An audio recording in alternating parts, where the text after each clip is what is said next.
Bonjour à tous et à toutes, c'est Sinistre Frisson. Aujourd'hui une vidéo qui est plus courte que d'habitude et peut-être moins intéressante puisque je vais vous parler de Bayes.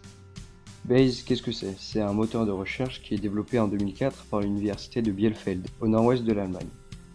Bayes signifie Bielefeld Academic Search Engine, donc moteur de recherche académique de Bielefeld. Il fut créé pour le projet OAI, ou Open Archives Initiative, qui permet de faciliter la transmission d'archives numériques. Ce moteur de recherche utilise le texte intégral, c'est-à-dire qu'il compare les mots de chaque document enregistré avec ceux de la recherche faite par l'utilisateur pour les faire correspondre.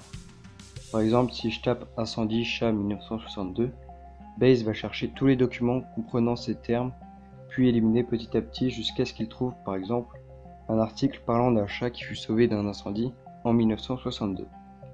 Comme Bayes appartient à la bibliothèque de l'université de Bielefeld, il va chercher principalement des résultats dans des livres, des articles, des collections, etc. enregistrés numériquement, ce qui s'appelle des données bibliographiques. Mais bon, je vous parle pas de Bayes parce que c'est un moteur de recherche passionnant, mais parce qu'il peut avoir accès à des informations du Deep Web. C'est-à-dire que s'il cherche une information, par exemple, combien coûte un kilo de Special K, je parle pas des céréales mais de kétamine, et qu'il ne trouve pas cette information sur le Clear Web, donc le Clear Web c'est l'inverse du Deep Web, c'est tout ce qui est sur Google, tout ce qu'on peut trouver, il va se rabattre sur le Deep Web et sans doute trouver l'information. Bon, pour ceux qui veulent savoir, ça coûte environ 4500 €.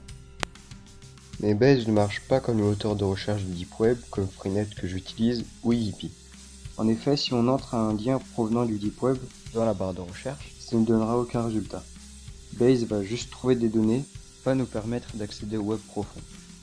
Voilà, j'espère que cette vidéo vous aura plu. Elle change de ce que j'ai l'habitude de faire, mais j'ai beaucoup apprécié la faire.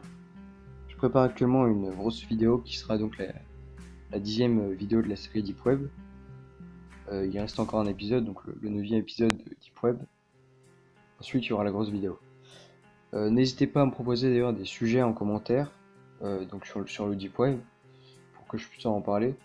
Donc j'ai une idée en tête, c'est soit faire une vidéo sur Silk Road, soit faire une vidéo sur les spams du Deep Web ou les pubs et les pop-up. Voilà. Donc n'hésitez pas à me dire si ça vous intéresse en commentaire. Et bah je vous dis à bientôt.